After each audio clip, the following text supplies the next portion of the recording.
Good morning, everyone. Today we are doing the most important topic जो paper में आएगा. That is most important AC circuit containing L, C and R. AC circuit containing L, C and R, inductance, capacitance and reactance. Okay, so let there be an AC circuit containing inductance, capacitance and reactance. ठीक है. This is E is equal to epsilon naught e की power j omega t. This is your L, this is your C, this is your R. E R naught. This is potential drop E C naught. यहाँ इसके across potential drop होगी E L naught. ठीक है. अब जो हमने single single किया फिर डबल डबल किया उन तीनों को कंबाइन कर देंगे. Let there be an instantaneous EMF E is equal to epsilon naught e की power j omega t. This is your equation number 1 where epsilon naught be the peak value of the applied EMF, omega be the angular frequency of applied EMF. Let I naught be the peak value of the current in the circuit. Now potential drop across L, that is पहले करते हैं R, that is E R naught is equal to I naught R. Equation number 2. Potential drop across E L naught. E L naught के across, inductance के across I naught XL. ठीक है. अब इसके अंदर हमें पता है करंट क्या करता है, इंडक्टर के अंदर करंट क्या करता है, लैग करता है. करंट लैग्स, तो E L naught is equal to J I naught XL. Equation number 3. Now अब हम करेंगे potential drop across the capacitance E C naught which is equal to I naught XC. और इसके अंदर current क्या करता है, कैपेसिटेंस के अक्रॉस करंट क्या करता है, लीड करता है. तो E C naught is equal to minus J I naught XC. This is equation number 4. तो therefore total potential drop E is equal to क्या हो जाएगा हमारे पास, E R naught plus E L naught plus E C naught. अब from equation 2, 3 and 4 we put the values in this. We get I naught R, मैं इकट्ठा कर दूँ, I naught कॉमन ले लेते हैं हम, प्लस J भी कॉमन ले लेते हैं, XL माइनस XC. ठीक है. इन तीनों इक्वेशंस को हमने ऐड कर दिया. What will we get, I naught Z, जहाँ पे where Z is equal to what, Z की वैल्यू क्या है, R plus J XL minus XC. यही आ रही है.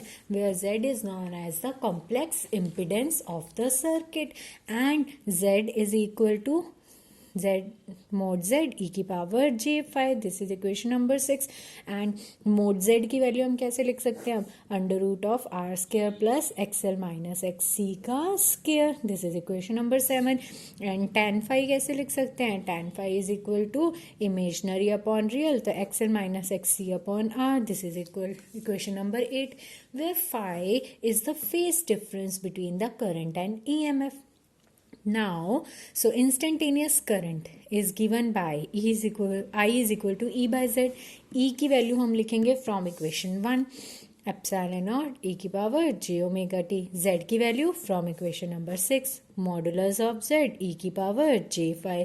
इसको हम क्या पुट कर देंगे, I naught e की पावर j omega t, इसको ऊपर लेके जाएंगे माइनस 5.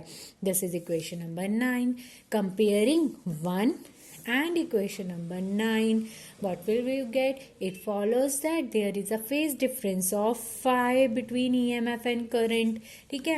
अब हमें तो नहीं पता कि इन दोनों के बीच में क्या हुआ, इन दोनों के बीच में क्या हुआ, या इन तीनों के बीच में क्या हुआ, वी डोंट नो. बस इतना पता चल रहा है कि phi का फेज डिफरेंस आ रहा है EMF और करंट के बीच में. ठीक है. And we know that XL is equal to omega L is equal to 2 pi nu L and XC is equal to 1 upon omega C. omega की जगह अगेन 2 pi nu C. ठीक है. ये तो हमें पता है. नाउ हम इसके अंदर क्या करेंगे, केसेस डिस्कस करेंगे। तो फर्स्ट केस, पहला केस हम लेते हैं कि अगर हमारा inductance, inductive reactance capacitive reactance से बड़ा है, एक्सएल इज ग्रेटर देन एक्ससी। अगर एक्सएल एक्ससी से बड़ा है तो tan फाई की वैल्यू क्या है हमारे पास, tan फाई की वैल्यू क्या है, एक्सएल माइनस एक्ससी। बड़े में से छोटी चीज़ माइनस होगी तो क्या आएगा, पॉजिटिव, ये पॉजिटिव आएगा। दिस इम्प्लाइज हमारा फाई क्या आएगा, फाई भी हमारा पॉजिटिव आएगा। इसका मतलब है कि जो करंट है वो क्या कर रहा है, करंट क्या कर रहा है, लैग कर रहा है behind the EMF by an angle phi.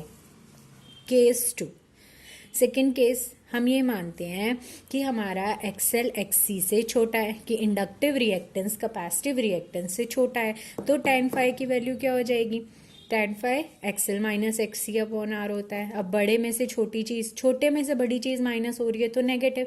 This implies हमारा एंगल भी क्या आएगा, नेगेटिव। इसका मतलब हो गया कि करंट इसके अंदर क्या कर रहा है, इस केस के अंदर करंट क्या कर रहा है, लीड कर रहा है ईएमएफ को बाय एन एंगल फाई। ठीक है। केस 3, केस थ्री हमारे पास क्या है कि XL is equal to XC. अगर इंडक्टिव रिएक्टेंस कैपेसिटिव रिएक्टेंस के इक्वल हो जाए, अगर ये दोनों इक्वल हो जाएंगे तो क्या होगा, tan फाई की वैल्यू क्या है हमारे पास, XL minus XC upon R. अब ये दोनों इक्वल हो गए तो ये क्या आ जाएगा, this minus this, zero. Same value को सेम वैल्यू में से माइनस करेंगे तो वैल्यू जीरो आएगी हमारे पास, यो। ठीक है। तो अब ये क्या आ गया, दिस इम्प्लाइज फाई की वैल्यू क्या आ गई हमारे पास, zero. Current and EMF are in phase, इसका मतलब है कि करंट और ईएमएफ फेस के अंदर है और जो मॉडुलस जेड है वो आर के इक्वल हो जाएगा। This is minimum, modulus of Z is minimum. इसका मतलब है कि करंट क्या हो जाएगा, मैक्सिमम।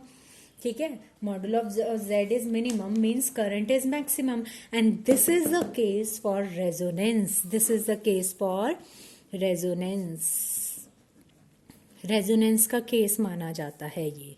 ठीक है, तो XL minus XC is the case of resonance. आपके पास शॉर्ट में ये क्वेश्चन भी आ सकता है कि रेजोनेंस का केस को एक्सप्लेन करो, तो आप क्या करेंगे, XL is equal to XC को एक्सप्लेन करेंगे। ठीक है, इसकी vector representation is this E I, this is phi, this is your vector representation. अब तीन केसेस हैं तो तीन अलग अलग हम क्या करेंगे, कॉम्प्लेक्स रिप्रेजेंटेशन करेंगे। Complex number representation for case 1, case 1 हमारे पास क्या है, XL is greater than XC, XL is greater than XC. ठीक है, this is your Y, imaginary axis पूरा लिखेंगे, this is your X, real axis. ठीक है, नाउ ये क्या हो गया, ये मान लिया हमने C E C naught, X L is greater than X C था ना, तो ये हमने मान लिया E L naught, X L is greater than X C. ठीक है, और ये हमारा आ गया ई आर नॉट। ठीक है, this is your current I naught, this is omega T minus five, और इन दोनों का sorry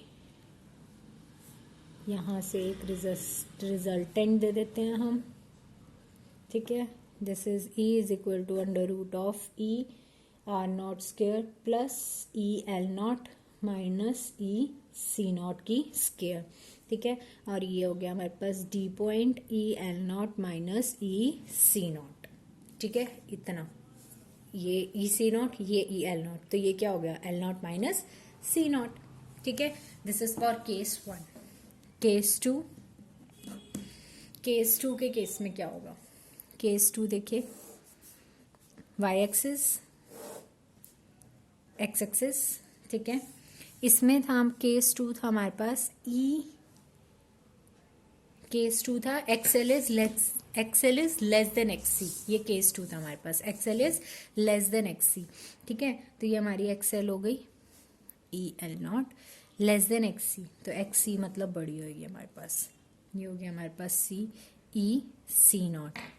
again this is your A E R naught. ठीक है, अब यहाँ से कोई रिजल्टेंट निकलेगा, दिस इज क्या हो जाएगा हमारे पास, E L naught minus E C naught, this is let be the point D. ठीक है, और ये हमारा रिजल्टेंट आ गया है E naught E is equal to under root of E R naught square plus E L naught square minus E C naught square.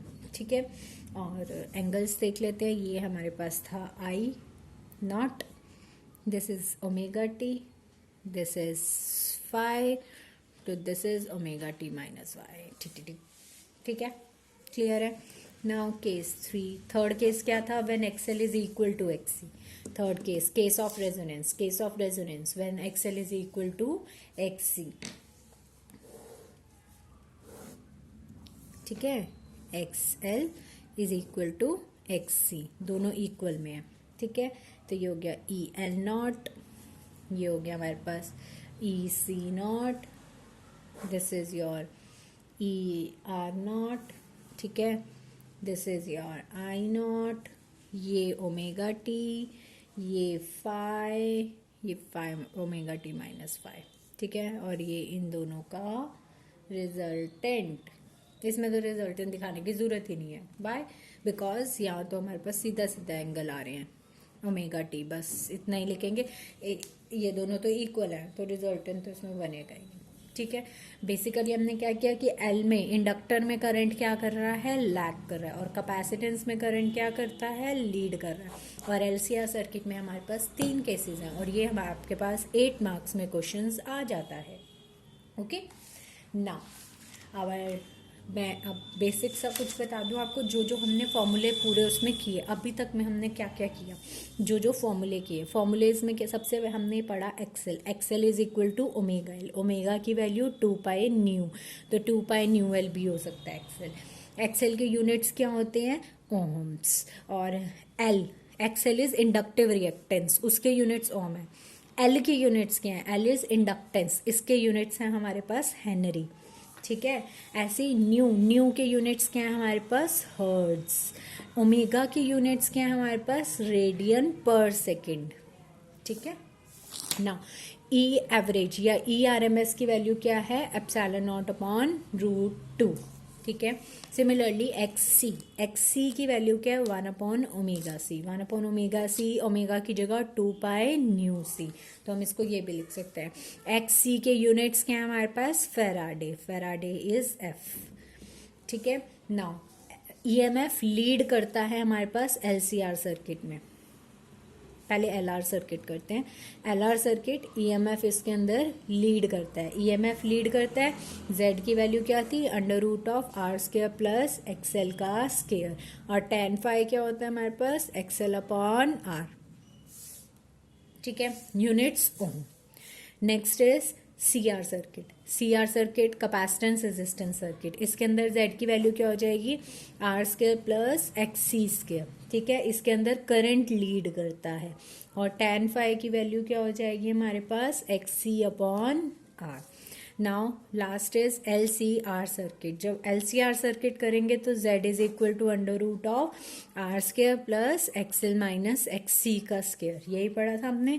और अभी हमने करा tan five is equal to XL minus X C upon R. Clear है? These are your basic formulas. Still this you have to prepare all these topics very carefully and properly because LCR तीनों का आना paper में chances ज़्यादा रहते हैं कि LCR circuit आएगा.